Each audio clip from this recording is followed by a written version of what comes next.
Welcome to the bucket courses on this sunny but very cold Iowa morning. We're delighted to have you here. The Planning Committee really appreciates the opportunity to have this venue for our bucket courses. And we would like to have you, first of all, meet Marilyn Kennett, who is the Director of the Library Staff, if you don't already know her. But it works out very well because she has some information to give you this morning. I'm happy to introduce Marilyn Kennett.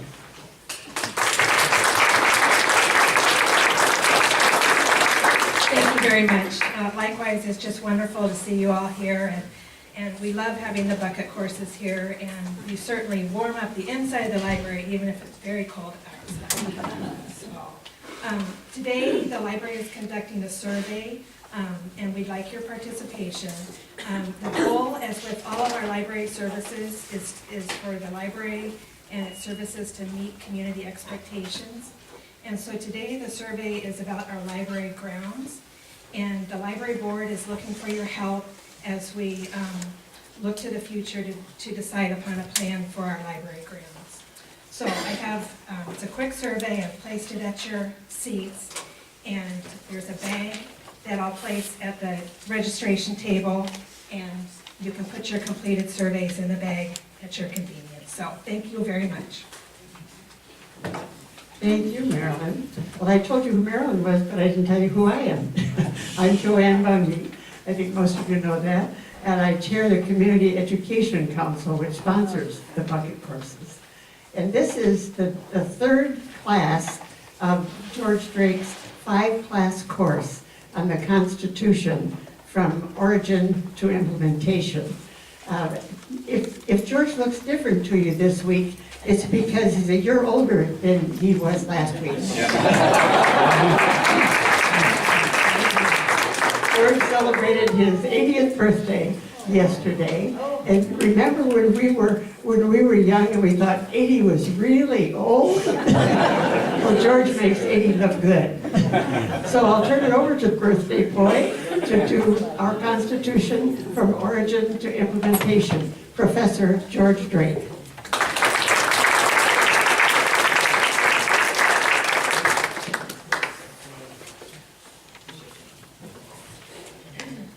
Okay, I think it's on, and can you hear me okay at the back? Not too loud? Okay, good. Well, there are a few of you in the room who are octogenarians, and I hope you'll welcome me into that decade. I feel very welcomed anyway. Okay, I have brought a guest today. I'd like to introduce him, Tom Eisenberg, who's sitting right there. Tom is a Grinnell College graduate, now a professor at Virginia Commonwealth University in Richmond, Virginia. So here we have someone here from Virginia. We've been talking about Virginia a lot with the Constitution. Tom is an expert on, well, I'll see if I can get this right, not cigarettes, tobacco, but tobacco generally and smoking generally. And he was telling me this morning that the FDA has standards, but they don't know really how to use those standards. They're trying to develop them. So Tom's research projects have to do with that.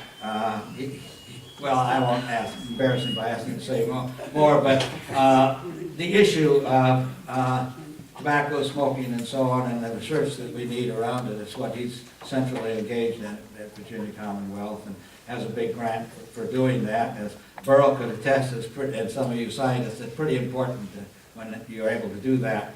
And he's been here at the college giving talks to our students. I remember him as a soccer player for John Fitch. Emily knows him. And I actually was able to come up with this morning. I said, I remember you from Oak Ridge, Tennessee. And he was from Tennessee. So anyway, you might want at the break talk to Tom a bit, and welcome, Tom. All right, I feel I owe you, well, I'll pull up my handy-dandy pocket Constitution, and that's where we're still going to be. I didn't think it'd take this long. What's new about Drake? He's behind. But I apologize in a way and not in a way, because I think this is the way to do it. And I have never taught the Constitution before, so I had no idea how this would go. And what I'm trying to do is to begin to incorporate more of the things I would have done at the end into the actual discussion of the Constitution as we go along. So there'll be some things I intended to do that we'll never get to, but that's okay. If we get to the Constitution and really try to understand it, that's absolutely the key for us. Now, the handouts. The handouts tend to be in advance of where we're going to be. Now, some of you, at least in the abstract, have said, well, give us the handouts ahead of time so we can read them before we come. Well, you're going to have plenty of chance to do that. But let's, what I did last week, the handouts last week, were this section from the old History 101 course that we taught, with Locke and Montesquieu. And I probably won't spend very much time in class on that. It's important, but it is a bit of a diversion from the centrality of what we're doing. But it's interesting for you to look at to see the kind of philosophical presentation about government and politics that was done in the 17th and 18th century. And these were absolutely bedrock documents and ideas for Madison and other framers of our Constitution. Then I gave you last time the Virginia Declaration of Rights from the 1776 Constitution of the State of Virginia. We'll look at that in a little bit of detail as we look at the Bill of Rights, the first 10 amendments to the U.S. Constitution, because this was what Madison had to go on. There were other state bills of rights, but the Virginia Bill of Rights, or Declaration of Rights, was really one that was seminal, obviously for Madison as a Virginian, but also for people in general. So it's interesting to see the ways in which the Virginia Bill of Rights sort of prefigures what we have in our National Bill of Rights. Now those were given out last time, and to give another plug for what Joanne says, that you have your folders to keep bringing these things, because at times I'll ask you to pull them out. Then there are 3 handouts today, and let me just mention those. One on the Articles of Confederation. We will be talking about the Articles of Confederation once I really get through the Constitution. I keep bringing the articles in, and I'll keep doing that. When we get to the Article 2, the executive branch, nothing like that in the Articles of Confederation, because they didn't have an executive, and they were very suspicious of anything labeled an executive. This is just something I put together. I know as I looked at it yesterday, I had at least one typo. That's pretty, at least standard for me, at least one, if not several. But that is, and then you have something that I'm pretty sure we won't get to today, which is the Virginia Plan and the New Jersey Plan. These, the Virginia Plan is what Madison put together. No, not at all. The Virginia Plan is what Madison put together and was brought and presented at the Constitutional Convention by Edmund Randall, who was the governor of Virginia. And this becomes the agenda for the meeting of the Constitutional Convention in Philadelphia. In a way, if you think about it, they don't have a whole lot of idea what they're going to do except revise the Articles of Confederation. And then a delegation comes in. Think about meetings you've been to. If you don't have an agenda presented by somebody, you don't quite know where to go. Well, guess what? The very first day that the convention met, out comes the Virginia Plan. And that's what they talk about and argue about from then straight to the convention. It sets the agenda for the convention. So it's an important document, and when you look at it, you can say, well, yeah, that's in the Constitution. No, that's not in the Constitution. For example, Madison, who deeply distrusted state legislatures, wanted a federal veto on state laws that contradicted the Constitution. That doesn't get in. Madison did not want a Senate in the way that we have it, and fought desperately against what actually becomes the compromise, the great compromise, 2 senators per state, protecting the rights of the small states. Madison fought that. That's not anywhere in the Virginia Plan. The New Jersey Plan, about a month later, comes out, And it just says, oh, let's go back and just revise the Articles of Confederation. We suggest these improvements in the Articles of Confederation. Now, that's pretty quickly voted down, but what it does is show that the politics of the convention are such that you have to satisfy the small states, or you're not going to be able to get a vote for anything. And they've got enough votes to stop anything. So unless you satisfy the small states, you're not going to be able to do it completely. Okay, so that's that document. As I say, we won't get to it today. Then we may get to this today if we get to the 13th, 14th, and 15th Amendment, civil rights and voting rights. And what we'll do when we get there is, when you look at the 13th, 14th, and 15th Amendments, as we will, you wonder how on earth Jim Crow happened. Almost all the things that happen in the Jim Crow South are absolutely contradictory to the 13th, 14th. Well, not the 13th, there are no more slaves as such. The 14th and 15th Amendments. How on earth did they pull this off? And so this handout helps with that explanation, and we'll talk about it when we get to it. Okay, so back to the Constitution. We're on page 10. Don't get too discouraged. I think we can go faster now. We're still rooted in Article 1. And remember, we closed the last session with this rather shocking revelation that within the British Constitution there was a thing called the Bill of Attainder, which essentially all it required was a majority vote of the legislature to execute somebody. No reason given. Just a Bill of Attainder. We don't like this person, let's get rid of him by parliamentary vote. And it happened with the Earl of Strafford in the Civil War period, and it happened quite a few times in the Middle Ages. So no Bill of Attainder. So we're on page 10 at that point. Now we go on. No capitation or other direct tax shall be laid. Now that's important. We're going to have the, which it's the 16th Amendment in 1913 to allow the income tax. You can't have an income tax until you amend the Constitution. You aren't supposed to have direct taxes. So this government is going to raise its money by indirect taxes, by tariffs and so on. That's how you're going to finance the federal government.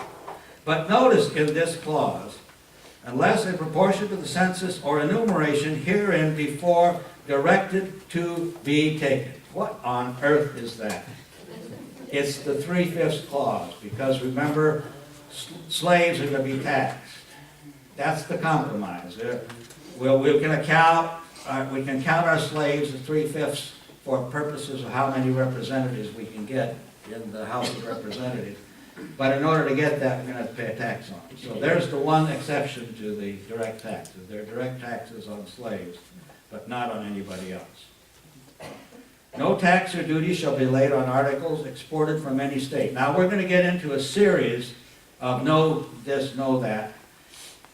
Again, think back. These are highly independent states, which under the Articles of Confederation have had all sorts of, it's been very messy. They've had their own military, they've erected tariffs against each other, and that's self-defeating, I figure, these folks at Philadelphia. Let's create a free trade zone. At least, you know, we can have taxes and tariffs on foreign trade, but are we foreign to each other?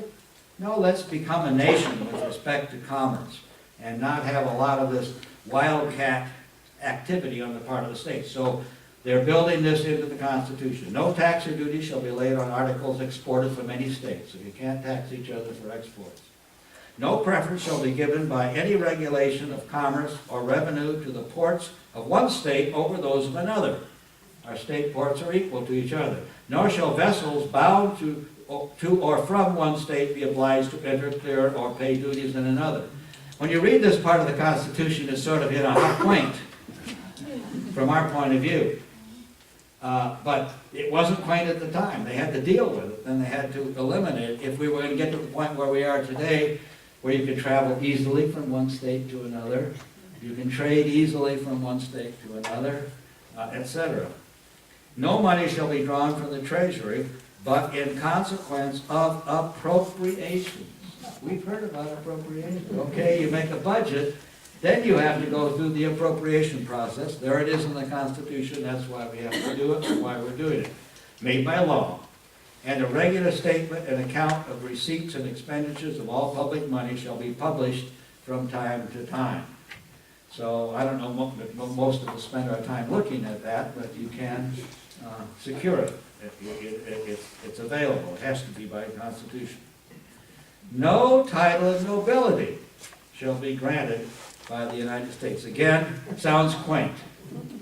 But at the time in the 18th century, reflecting the 18th century British Constitution with the House of Lords, still do, not just the 18th century. Today, people are ennobled in Britain, still doing it. We're not going to do that. We're not participating in that. And no person holding any office of profit or trust under them shall, without the consent of the Congress, accept of any present emolument, office, or title of any kind, whatever, from any king, prince, or foreign state. So, if, let's say, Romania wants to ennoble Tommy, can't be done. As much as you'd like to be a Romanian noble, it cannot happen. So it's precluded. And notice again, you can't get a job. They're doing that all over the place in 18th century England. Being in office is a very profitable thing because there are lots of state jobs. Now, you know, we politicians offer jobs to other people, their constituents and their immediate supporters. So that's the element of, quote, corruption that we haven't allowed in the Constitution. But they can't themselves take those jobs. No state shall, without the consent of the Congress, lay any imposts or duties on imports or exports, again, free trade, except what may be absolutely necessary for executing its inspection laws. Okay, you can pay fees for inspection matters. And net profit and duties and imposts laid by the state or imports on exports shall be for the use of the treasury of the United States, and all such laws shall be subject to the revision and control of Congress. They're really trying to protect tariff, because they foresee, and if in fact the case initially, that's where federal revenues are coming. So let's protect federal revenues. All such tariff revenues will come to the federal Constitution. John? You skipped the paragraph. I skipped the paragraph, all right. Okay, yeah, exactly, let's see. Okay, yeah. Section 10, and thank you, John. John is my absolute conscience. He will, when I skipped justice in the preamble, he was incensed. We'll go back. No state shall enter into any treaty, alliance, or confederation. So you can't make foreign treaties. The states can't do that. Grant letters of marque and reprisal, coin money, emit bills of credit, make anything but gold and silver coin tender in payment of debts, pass any bill of attainder, etc. So a lot of restrictions on the states, and we've talked about that last time, about when within the Constitution it's the federal government that will control the monetary system and make the money. Your question was, how quickly did that happen? My answer was, I don't really know, but what I imagine is it was an evolutionary process, not an absolute process to get to the legal tender of the United States government. All right, now I see, I won't, right at the bottom of the page, right? I'm not skipping anything. No state shall, without the consent of Congress, lay any duty of tonnage. Tonnage is actually a duty on a barrel of wine, ton of wine. There was again, it sort of comes out of the British Constitution, there was a thing called tonnage and poundage, which were import duties on wine, and then poundage was general goods, which became a huge issue in the British constitutional history, and so this evokes some of that background without going into it. Keep troops or ships of war in time of peace. Now, we can still have militias. And so there's a little, and the state militias are guaranteed in the Constitution, so it's a little fuzzy. You can't keep an army, you can keep a militia.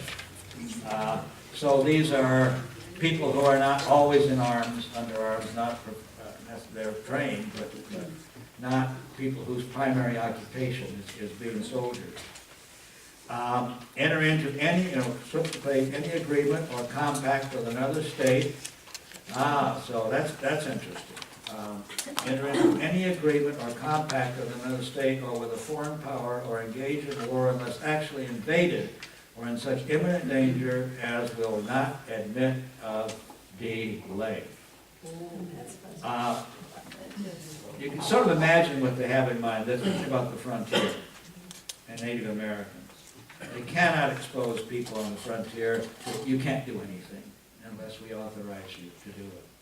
You've got to be able to respond to emergency. Now, as I read the Constitution, in a sense that hasn't changed. So I guess the posse comitatus folks and so on, who are prepared to repel all invaders, in a way they're constitutionally protected.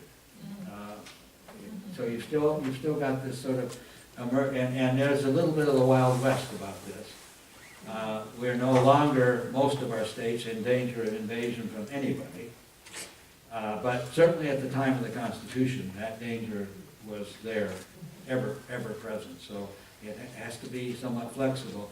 This is one of, it's sort of a great example of an 18th century situation that has not been corrected by amendment and therefore creates sort of messiness in our society today, I would say. Anyway, that's sort of the way I read it. And anyone who has to, wants to sing out on this, like, please do. So don't hold back if you're. I think. Tommy? Well, the Second Amendment and the state's militia and so on, now it's all individual rights.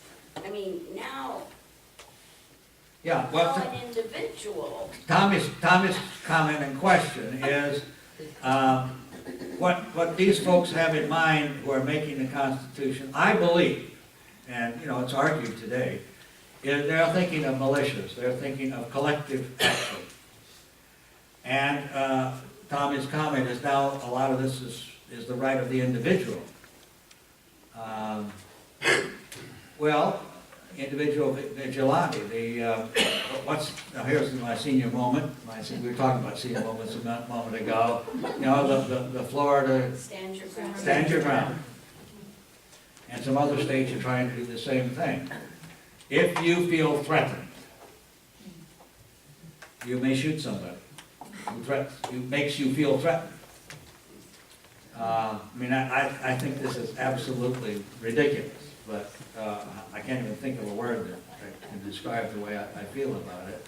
It's interesting that it tends to be black folks that get killed by non-black folks, because black folks are threatening anyway,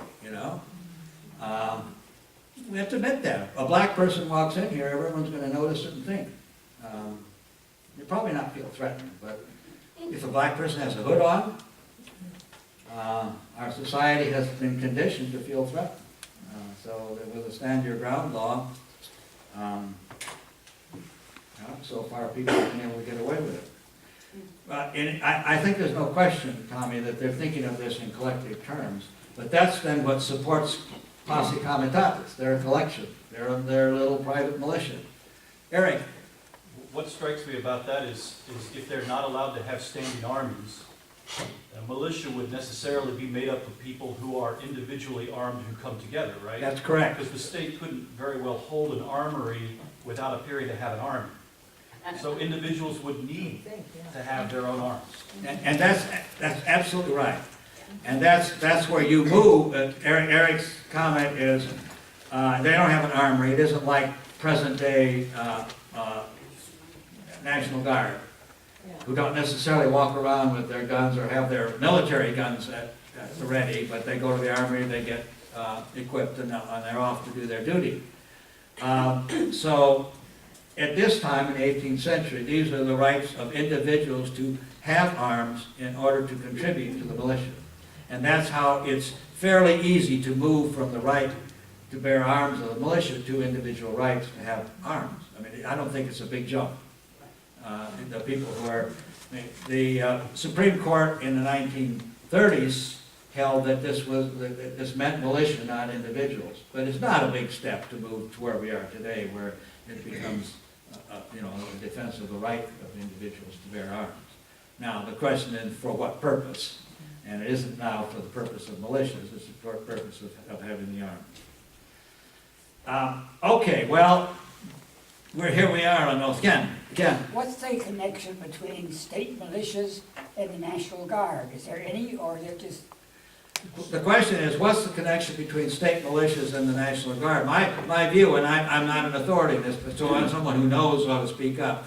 It's an automatic, it's a natural movement. We don't no longer call them militias, we've named them National Guard.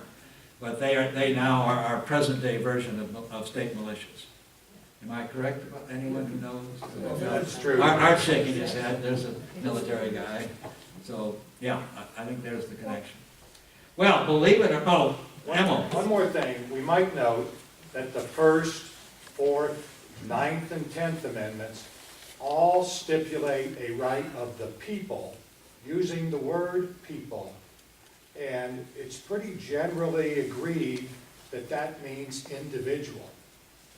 So why would the framers use the word people for individual in 4 amendments and for a collective right of the states in 1 amendment?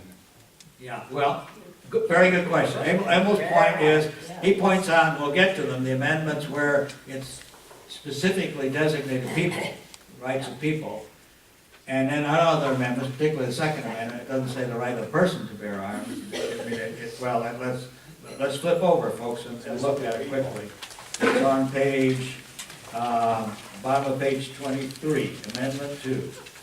A well-regulated militia being necessary to the security of a free state, the right of the people to keep and bear arms shall not be infringed. So we've got people there. So there's again the basis for the individual right to bear arms. And I reluctantly say this because I'm not a gun person, and I think our gun rights have gone way off the ledge. But it isn't a big step to move from the militia to the right of people to bear arms. For whatever purpose. Jim? In the time around the beginning of World War I and afterwards, they regularized the relationship between the federal government and the state governments in respect to the relationship over the so-called militia, but now called National Guard.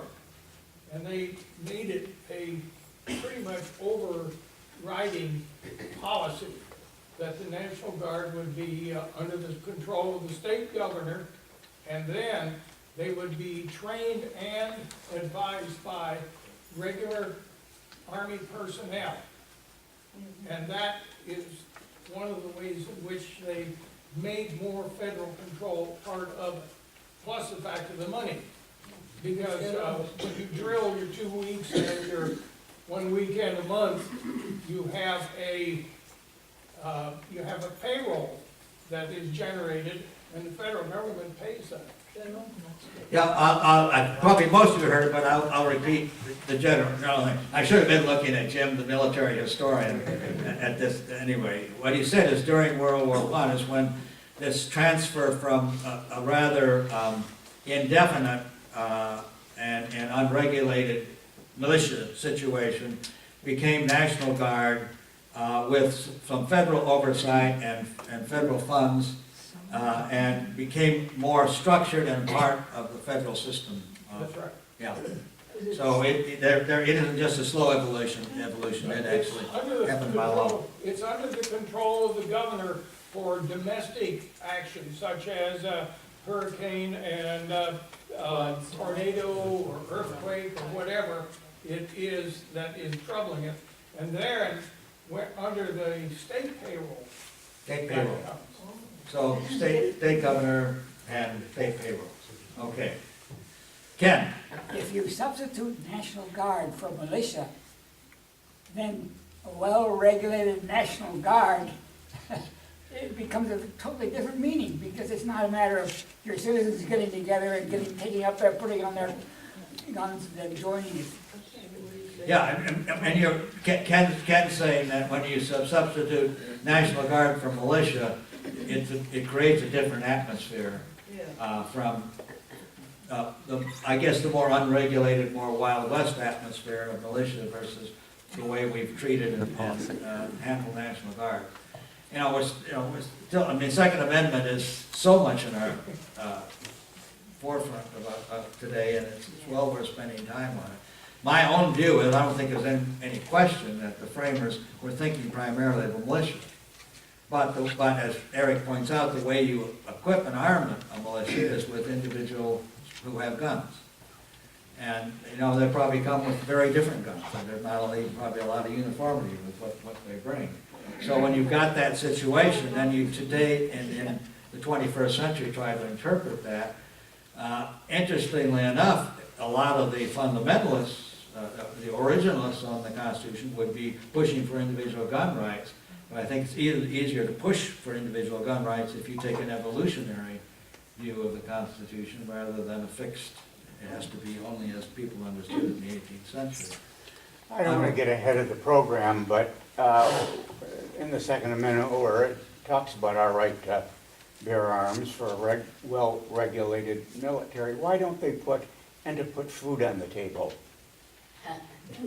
I mean, they used their weapons a lot more to shoot dinner than they did, make Al's trouble. point is, why didn't they also say in order to put food on the table? I mean, they were hunters, and a lot of people depended on what they produced from hunting.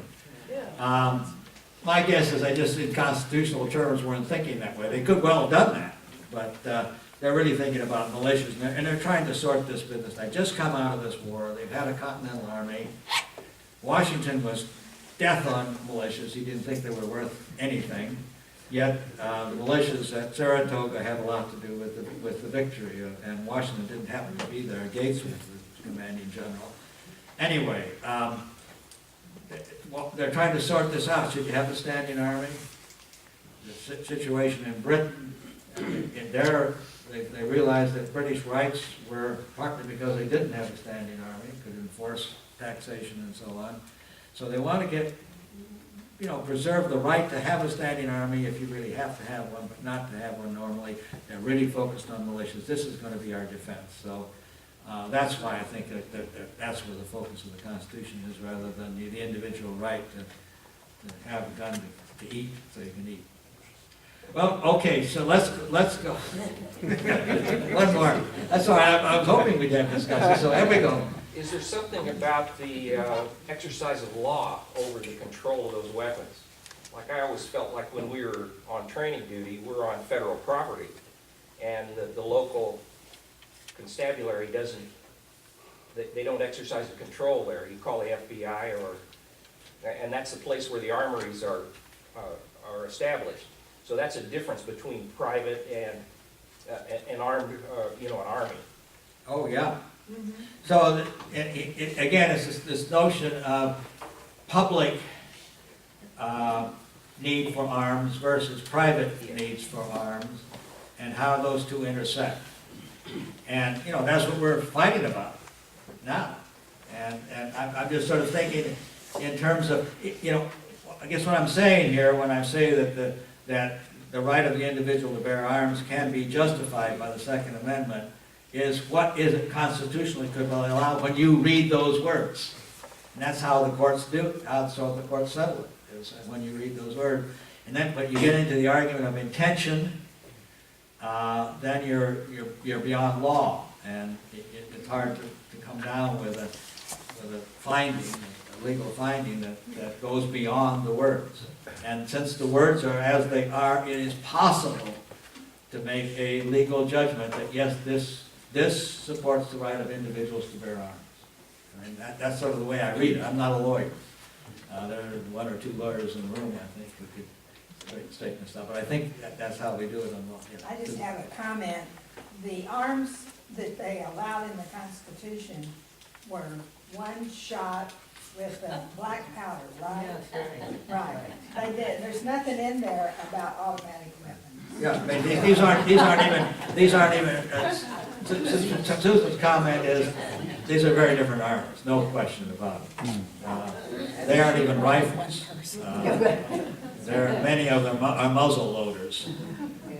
Yeah, and certainly they couldn't dream of an AK-47 or anything like that. But people now are saying we've got a right to carry those around. Not to say that the Second Amendment isn't a major issue. So we've got about 5 minutes before we take the break, and I want to be able to say we actually got into the executive.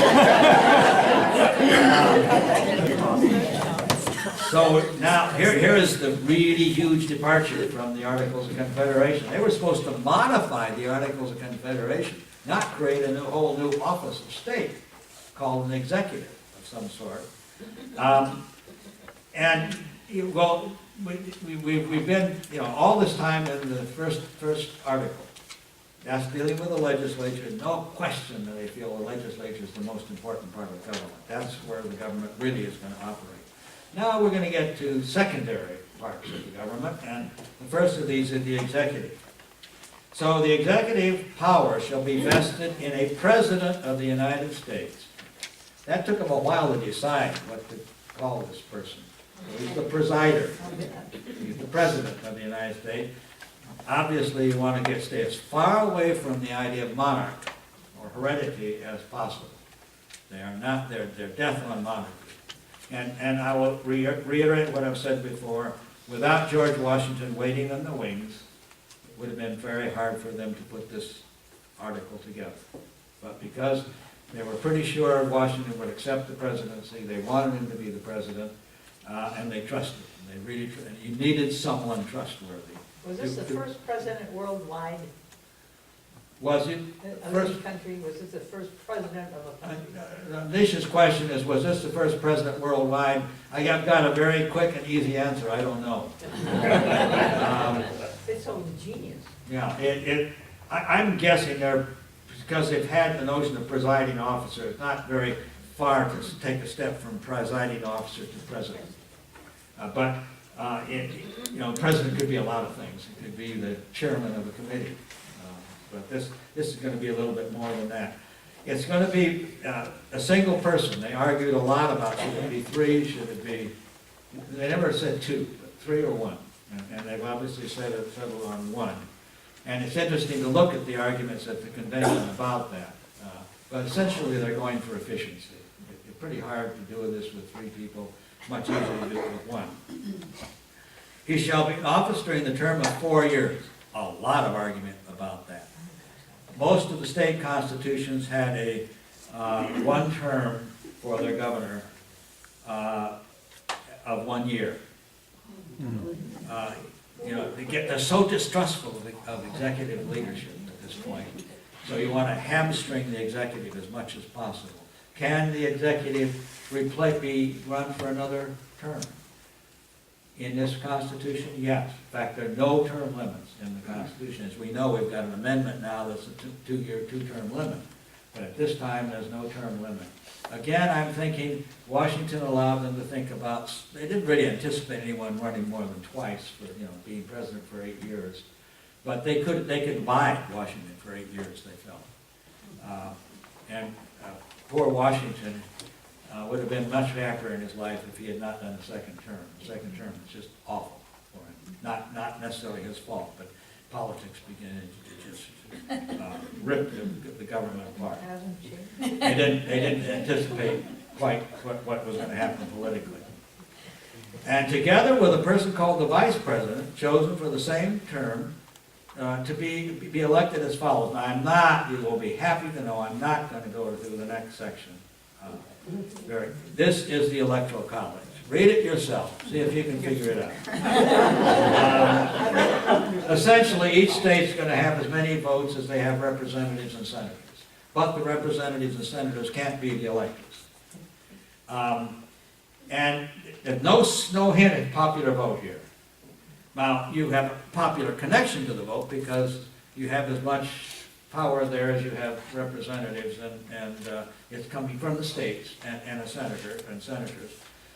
So you're connected, it isn't disconnected to the popular will, but it's going to be decided by this electoral college. You don't get into anything remotely like popular elected presidents that get in the Jacksonian era. These are pretty much settled. And this is what the framers wanted. They didn't want the populace deciding on the president. They wanted the people who knew government and were responsible and well-educated and somewhat, not aristocrat maybe, but not the proper word, but good, solid, well-educated, trustworthy people. Men. To choose, oh, absolutely, men. To choose. We aren't anywhere near women having to do anything. Lola? Could the use of the male pronoun in this paragraph be used as the basis for a case against a woman running for president?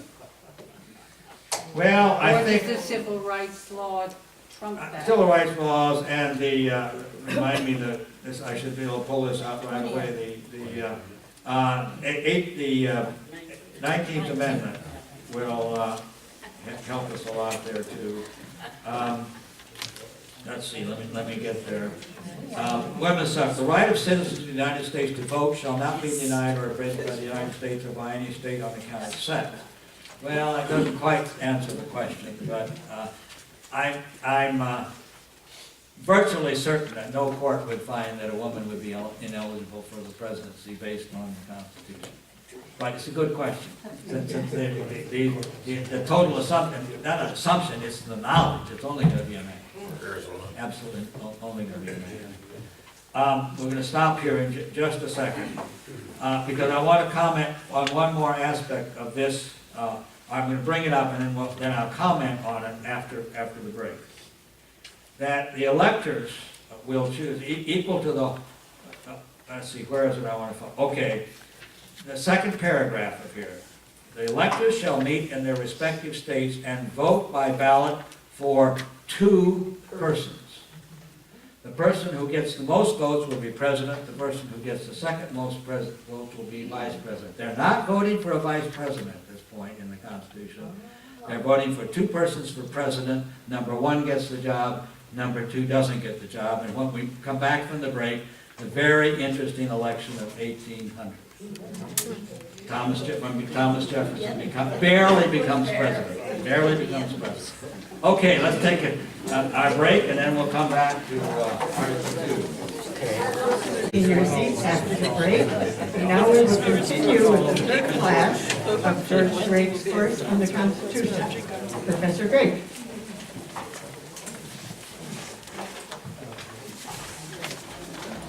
Okay.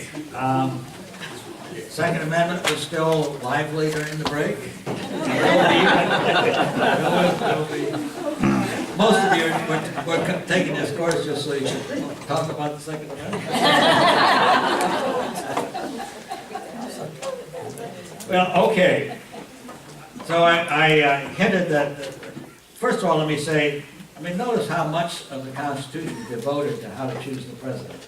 When you get into the second article, there's an awful lot that this is sort of, procedural and trying to hedge in. This is why you have so much political discourse as well as political scientists dealing with the presidency. Does the presidency exceed what the Constitution intended? I think almost certainly it does. But when you think of the importance of the presidency now, the framers didn't anticipate that this office would become so important, nor that they want it, I think, to become so important. But they're hedging it in a lot, how are you going to get rid of the president when it comes to impeachment. Okay, the election of 1800. By this time, politics have developed. You have the two major parties are the Federalists and the Republicans/Democrats. The party of Jefferson, he's creating the Republican Party, which is now today's Democratic Party. It gets very confusing. The Republican Party of today was created at the Civil War with Abraham Lincoln.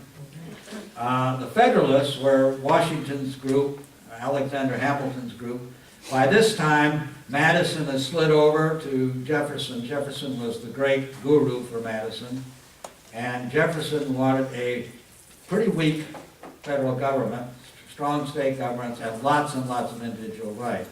And that's the formation of this party, whereas the Federalists are the ones who want the energetic government, particularly Alexander Hamilton, who, if he could have gotten away with, would have done away with the states. He was pretty open about that. He thought this was one strong central government. And Hamilton had huge influence with Washington. He was his aide-de-camp during the war. Washington, in a sense, had a kind of personal affection for Hamilton. And Jefferson and Madison, his people, thought that Hamilton was winding Washington around his little finger. So that it's personal, but it's also political. So the strong federal government folks are the Federalists. And the Federalists ultimately are so strong in New England, almost strong nowhere else. Ultimately, that's what happened. So that Adams is the last of the Federalist presidents, and by the time of the War of 1812, the Federalists are being accused of being traitors because they are pretty pro-British. The Republicans and Jefferson are very pro-French. The French Revolutions happened, the Napoleonic Wars are going on, Britain and France are engaged in a life and death struggle in Europe. Which side are you going to be for? And we were neutral, but we couldn't be neutral completely because of questions of trade and the sea and so on. So you've got them divided by the Napoleonic Wars, the war between Britain and France versus on foreign policy. Are you for the French or are you for the British? But because the Federalists were so pro-British that during the War of 1812, it essentially kills off the Federalist Party. And they soon die out because they are too strongly identified with the British during the time when we're actually fighting the British. But by that time, they have become quite weak. So the election, Adams is in the election. It's Adams, essentially the idea is in 1800, it's Adams versus Jefferson. But you've got this guy named Aaron Burr, who's also a Republican in Jefferson's party, and they want him to be the vice president. They want him second, they don't want Adams second. And they mess up their calculations in the Electoral College, and it comes out as a tie between Jefferson and Adams. When you have a tie, according to what's in here, it goes to the House of Representatives. Well, the House of Representatives at this point is more Federalist than it is Republican, and they're having a lovely time messing this up. Adams is still behind Burr and Jefferson, but it goes to 36 votes in the House of Representatives before it finally is settled by one vote that Jefferson will be the president. Burr had kind of double-crossed Jefferson because the idea was he would be number 2, but he sees that, he gets the ambition of being president in his eyes, and he's going to fight for it. So it becomes a real knockdown, drag-out fight with Adams and the Federalists playing a sort of dog-in-the-manger role between trying to prolong this agony between and the embarrassment between Jefferson and Burr. So it's finally settled, and there will be, and we'll come to it, there'll be an amendment to the Constitution that will separate the vote for president and vice president. Essentially, it does that. So when you vote, you know whether you're voting in the Electoral College for president or for vice president. So they're never going to have this happen again because this amendment comes in very quickly after the 1804. It comes in to clarify how you're going to elect the president. Okay, now we go to the bottom of page 13, and we've talked about this before. Welcome to the burghers. No person except a natural-born citizen or a citizen of the United States at the time of the adoption of the Constitution. There are lots of people in the United States not born in the United States, but who are citizens. So you're covering them. But then, from that time forward, it's a natural-born citizen. And someone, I think it was 2 classes ago, asked, what about a cesarean? I can guarantee if Obama had been born by cesarean, he would be questioned on that. So, I don't know. Anybody know medical history enough to know whether they had cesareans in the 18th century, whether they can even anticipate that? Jim? Caesar gave him the name. Yeah, well, that's right. So there's Jim says Julius Caesar gave it the name. So yes, there must have been cesarean first. I'm glad there's someone around here who really knows something. But anyway, there you have the issue that raises a question, and, Hawaii, if you're born in Hawaii, does that really mean you're born in the United States? They can't quite argue that that doesn't mean that, so they have to somehow figure out he was born in Kenya and secreted into Hawaii, and they forged his birth certificate and so on. Jim? At this time, when you had none of these, well, virtually none of them were born in the United States, what became the United States, how did they decide who was a citizen, and were people still coming, and how did they attain citizenship? Is that covered? It's not in the Constitution, and I don't know the answer. I think it was determined by, had to been determined by the individual states, granting of citizenship, so I'm guessing it varied from state to state. But I don't know, I'll try to find that out, how people have become citizens. If you're a citizen in any of these states, you're a citizen in the United States, no question about that. So it would have been determined by and there's nothing that I've seen in any of the, I haven't looked at all the state constitutions, but the ones I've looked at, anything about citizenship there. Emil? Article 1 does say that Congress has the power to establish a uniform rule of naturalization. Yeah, but that's post-constitution then, yeah. Yeah. Emil's saying in Article 1, Congress has the power to establish a uniform pattern of naturalization. So after this constitution, then it becomes a matter of federal citizen, for the federal government. That's a good point. But up till this point, it would have been done by the states, and probably quite varied. But if a state certified you as a citizen, I'm sure you would have been regarded as a citizen for purpose of being eligible for election to the presidency. Okay, in a residential, you have to have been here longer than for any of the other offices, 14 years. Now, in case of the removal of the president, and they really anticipate this is going to happen, because power corrupts, and absolute power will corrupt absolutely. So let's keep power out of the hands of any one person. And how much can we give to this one person? Again, Washington in the background, especially Commander-in-Chief. We trust that. Okay. In case of the removal of the president from the office or of his death, resignation, or inability to discharge the powers and duties of said office, the same shall devolve on the vice president, and the Congress may by law provide for the case of removal, death, resignation, or inability, both of the president and vice president, declaring what office shall then act as president, and such officers shall act accordingly until the disability, etc. This is where you get this series of laws as to what the presidential succession is. And remember, I pointed out that they changed the law was that it would originally it was going to be the Secretary of State after the Vice President. Then in 1792 there was a law that moved it to the President pro tem of the Senate, who is the senior officer of the Senate with most seniority, because at that time, 1792, the Vice President was Jefferson, and the Federalists didn't want him in line, so they had control of Congress, and so they passed that law. Then in the 1880s, it went back to the Secretary of State by law as number 3. And then in 1947, that was the Truman-sponsored act, who said that person who succeeds the president should not have been appointed by the president. So they moved then to where we are now, where it's the Speaker of the House of Representatives, President pro tem of the Senate, and then you get to the Secretary of State. So this is how this has been adjusted. Now, the other thing to point out is act as president. There's nothing in the Constitution that says the Vice President shall be the President when the President dies. Vice President can act as the President. In the Constitution, there's an amendment that deals with it.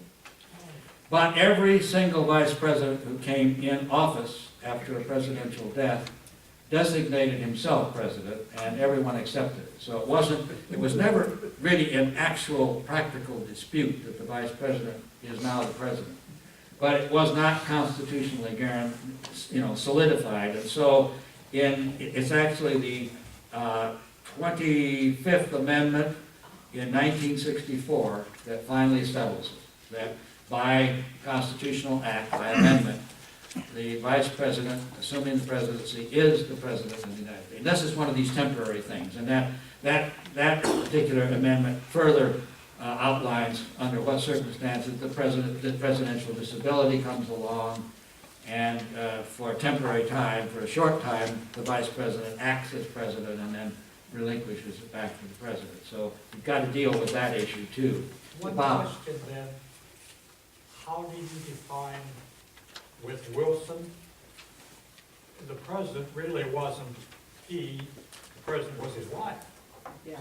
Wasn't she the president? Yeah, and Bob's question or comment is that with Wilson, when he was disabled, his wife made a lot of decisions. But that would require, you've got to, I mean, it's messy. You've got to work it out. And the president and those around the president have to be willing to give vice president where it actually happens. I mean, in these issues where you really question the sanity or the ability of the president, it's not ever happened that the vice president's taken over. But there have been instances where the president has surgery, and there'll be a letter, the president will sign a letter that for these X number of hours, so-and-so will be acting as president.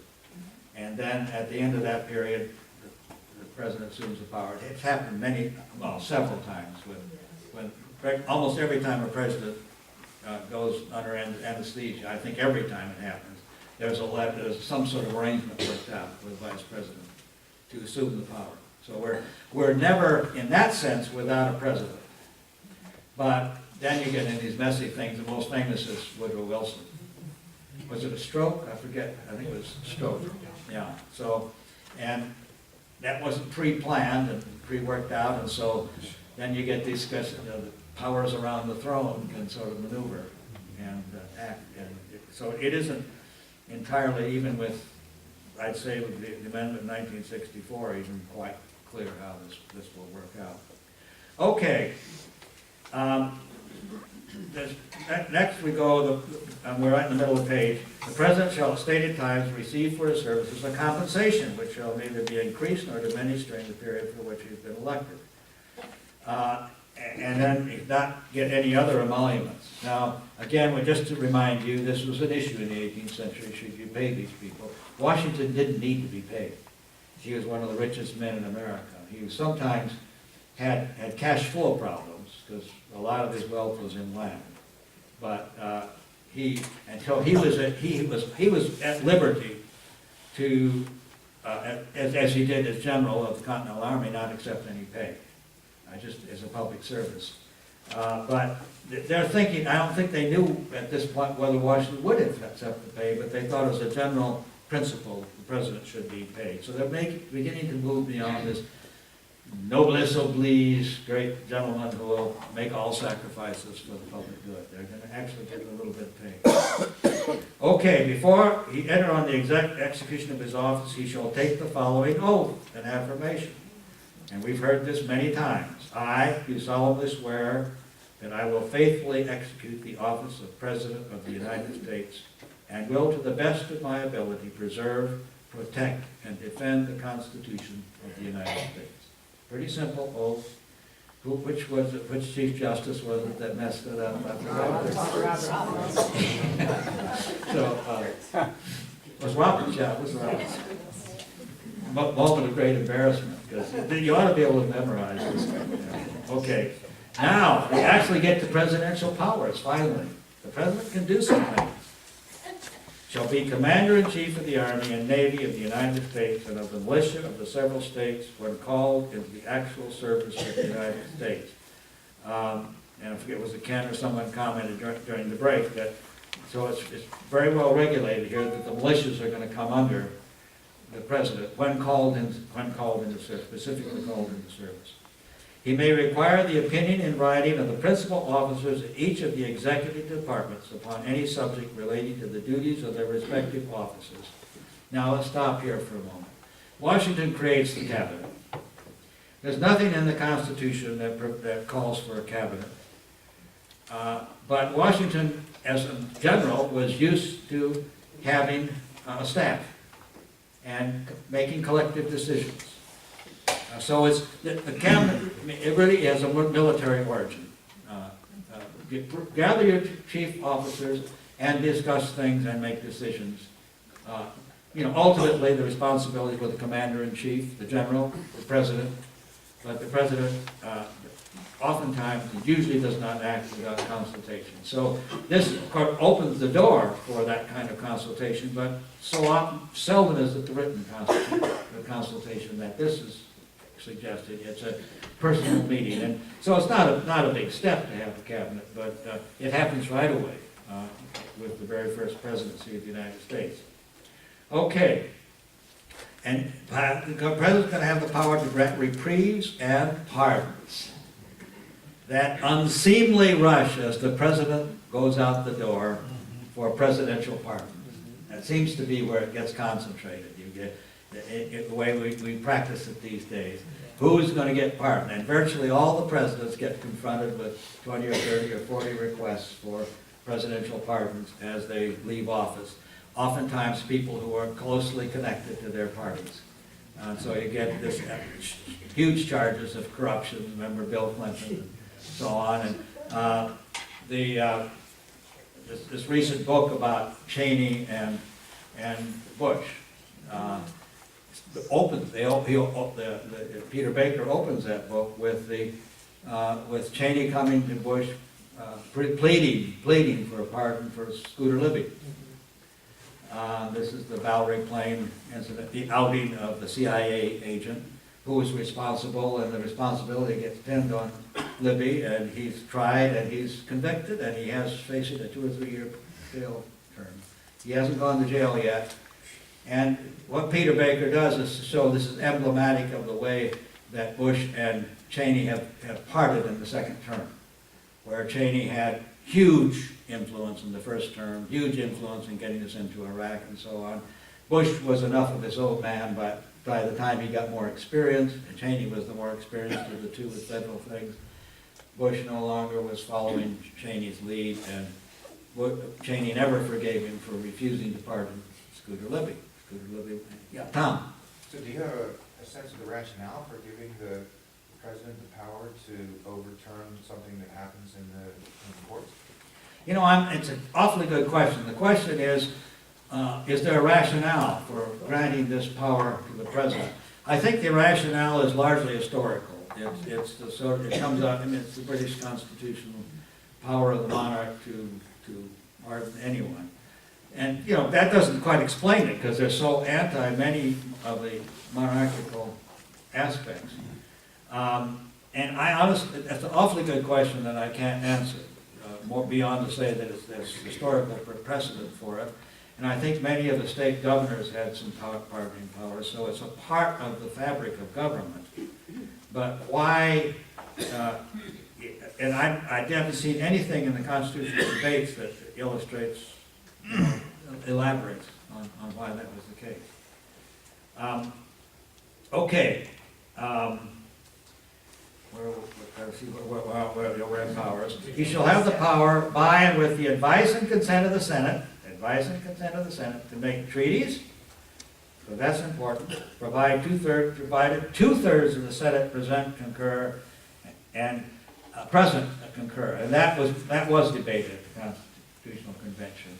But this is trying to invest rather large powers in the Congress over issues of treaties. So you've got that. We all know to get a 2/3 which vote for anything is not easy. And I think they knew it wouldn't be easy. So we're going to have some restraint on the ability of the president to make foreign policy. He shall appoint ambassadors, other public ministers and consuls, judges of the Supreme Court, and all other officers of the United States, whose appointment are not herein otherwise provided for, and which shall be established by law. But the Congress may by law vest the appointment of such inferior officers as they think proper in the president alone, in the courts of law, or in the heads of the department. So you're going to you'll create a situation where the executive administration of the country, as well as the judicial system, will involve Congress, either with approvals or with laws that either relinquish, some of these powers given to the president or refused to give them to the president. So there's a lot of history bound up in this, and I'm not particularly versed in that history, but we're well aware of how huge this issue is in our society today. How much control does Congress have over presidential appointments, and the power of the president to have the people around him or her to run the administration, or how much voice should Congress have. And so you can see it's fuzzy enough here that it can go a lot of different directions under the Constitution. The President shall have the power to fill up all vacancies that may happen during the recess of the Senate by granting commissions which shall expire at the end of their next session. Recess appointments. Now, I think we know enough about the 18th century. Most of us have read biographies of 18th century political figures and so on. And again, I commented on this before, the biography of John Adams, who seemed to be spending most of his time in a coach, moving back and forth between Braintree, Massachusetts, and Washington, D.C. So there's lots of time when Congress and the government really isn't functioning very much. But the president, the assumption is the president may be around and Congress won't, and you need to get things done. Could you make a recess appointment? Yes, you can. But let's go back to page 5, because this is the other half of this equation. On page 5, section 5 of Article 1, right? Each house shall be the judge of the election returns, etc., etc. And have a quorum. Then notice here, you're on the 4th line. But a smaller number may adjourn from day to day. So Congress can be in session without a quorum, with a smaller number. Is one person a smaller number? That's what's happening today in order to prevent recess appointments. Get 1 or 2 people in there, gavel, we're in session, gavel, we're out of session, we had a day of session. We're constantly in session, so recess appointments can't be made. And so we have the fight that we have over recess appointments. John? I take the word adjourn there means the opposite of what we think of. So go on, elaborate. Meaning. Adjourn usually means leave, depart, cease meeting. Yeah, but here it says they may adjourn from day to day, meaning they may gather or meet, right? I think the question is what's meant by adjourn to day. And I think they really do mean you may convene, and I think they're really sort of covering convene and adjourn, come together, go away. That's kind of a one-day session. One-day session, yeah. I think that's what they have in mind. You can conduct, what they have in mind in making this is you can carry on business with a smaller number and move yourself toward something that you'll decide when the larger number can show up. And there again, these people are traveling over terrible roads and long distances, and takes days and so on to get back and forth. So some of the close-in folks make it. Folks from Maryland and Virginia and so on to get there, and the folks from Georgia have taken a long time getting there, and from Massachusetts and so on. So let's get together and start talking about these things, so we can do some business, not formal business, not decision business, but work our way toward those decisions that's what they had in mind. But of course today it's used very differently. If you've read that Tubin article, he comments about the Canning case, which is in the courts right now. The National Labor Relations Board has 3 recess appointments on it. And NLRB had found in a case against Canning on some issue. And Canning has brought a case saying that is an illegitimate decision because you had illegitimate people on the National Labor Relations Board. You can't make a decision with 3 people who have recess appointments. They're not regularly appointed. It's not a legitimate action.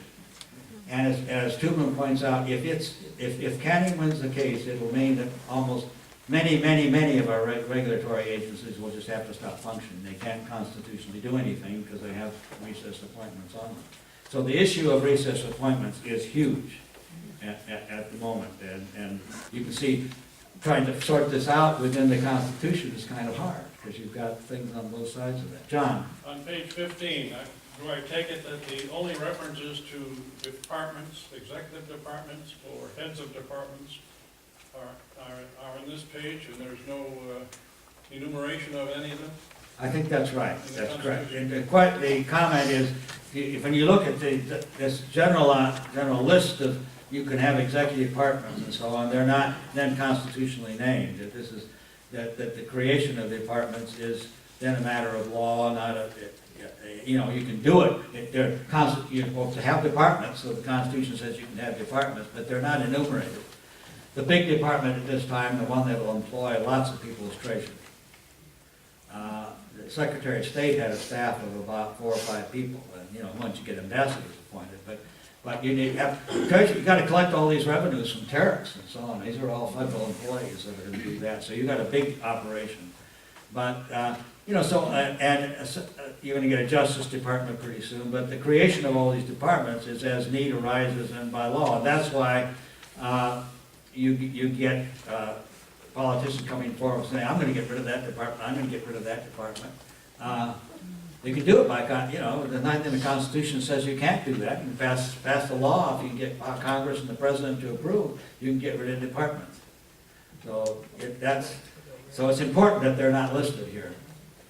I think the issue under adjournment is the issue under Robert's Rules, which is a day-by-day adjournment, does not adjourn a session. And the adjournment issue here is of the session of Congress, not of day-by-day business. Well, I don't think you have to repeat what Gordon says, except for the, you know, I guess for the other television or whatever. We don't even vote, tell me that, so it's okay. So I heard him. Well, you know, I cannot sort that out myself. So, yes, I think, Gordon, that probably that's part of the problem that would be faced by the Supreme Court on this whole issue of recess appointments, and whether 1 or 2 people meeting and then, well, it is covered under that clause in the Constitution. It's not clear. Yeah, so it's a classic case of how you can't get into very messy legal judicial review issues when this is the document they have to work with. And you know, it's worked pretty well, but it doesn't work perfectly by any means. Jim? Well, much like in the Second Amendment, they had no idea what arms would become from muzzle loading to today. They probably had no idea what the bureaucracy would become when this was written to today. Absolutely. I mean, what Jim says is it's a whole issue of 18th century people anticipating the changes that are going to take place politically and in society generally. No way they can anticipate it. And it is, when we talk about the miracle of the Constitution, that to me seems to be the biggest miracle, that it still survives and is still reasonably functional. But that it is dysfunctional and messy on cases like adjournment or recess appointments is not at all, or Second Amendment rights, when you have such huge changes in government bureaucracy here. So there's no way they can anticipate that. They're thinking, they want an energetic national government, but they're thinking of something that is pretty small by comparison with today. And then Madison is going to shift pretty dramatically toward that Republican principles of individual rights versus the power of the federal government. He himself makes that shift. He's hard to pin down. But at this point, he's so reacting to his experience in the Virginia legislature and the experience under the Articles of Confederation that we got to have something better than this. It's got to be stronger. And so you create the basis for something that is actually going to be way stronger than Madison would have wanted it to be. I'm pretty sure. Okay, we're going to get to Article 2 here for sure. Wow, what an accomplishment. He shall from time to time, Section 3, he shall from time to time give the Congress information of the state of the Union. Okay, and it turns out to be the State of the Union address. Nothing here says it has to be an address. It could be a written document or something, but it becomes the State of the Union address. And recommend to their consideration such measures as he shall judge necessary and expedient. So here's the President using the bully pulpit.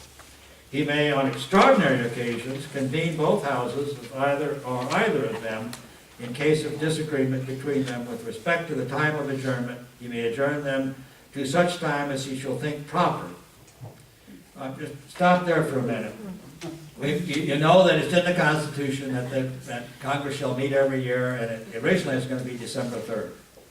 Now, what they're dealing with there is the fact that in the British Constitution, there's nothing that at this point that absolutely requires that Parliament should meet from year to year. It was a practical necessity because they controlled the purse strings. And so you couldn't function without Parliament acting, so it happened. But in our Constitution, they've taken deliberate steps to make sure there's never a time when Congress is not in power, for at least during every year. But the President can play within that to, if there's a lot of disagreement, he can send them home for a while. That power is there. And then he's going to shall receive ambassadors and other public ministers, here's head of state kind of operations, and he shall take care that the laws be faithfully executed. Here's the executive power of the President. You need an executive to oversee the laws that the Congress has passed and make sure that they come into being. So just that little phrase is a lot of the power of the President of the United States. And he shall commission all the officers of the United States. Now, we end up, the President, Vice President, and all civil officers of the United States shall be removed from office on impeachment for and conviction of treason, bribery, and or other high crimes and misdemeanors. So, that's pretty open.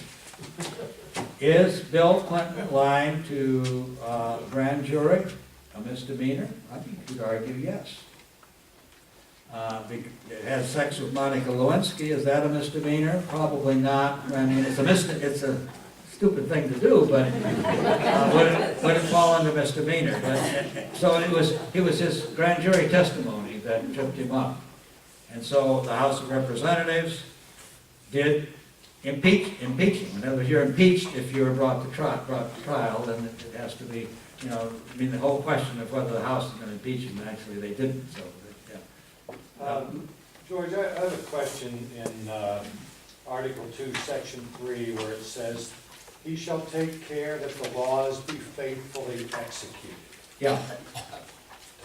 Does that somehow give the President and his assigned people the right to ignore the laws of the United States and not faithfully execute them? The question is, does this somehow give the right of the President, the right to the President to ignore the law? In other words, I think your distinction here is whether you push for it be wrongfully executed versus just not executed at all. Is that? Yeah, well, we have several cases recently where the Attorney General, and right or wrong on the laws, they may be bad laws, but the Attorney General says, well, I'm not going to enforce that. And by the way, states' Attorney Generals, don't you try to enforce it either. Yeah, so that's the point. And I would say by the Constitution, and the point is, can the President or President's officers, the Attorney General, refuse to execute a law that they disagree with? I would say by this Constitution, no. Well, John Marshall and the Supreme Court, at one point, am I right, with Jackson? Say again. Well, he said, Marshall's got the judgment, now try to enforce it. Yeah. Well, of course, John's question is about a Supreme Court judgment. And that's more tricky, I'd say, because that's not what the Constitution says here. Because we're going into judicial review. The question is whether the framers anticipated judicial review or not. And I'm going to argue that yes, they do.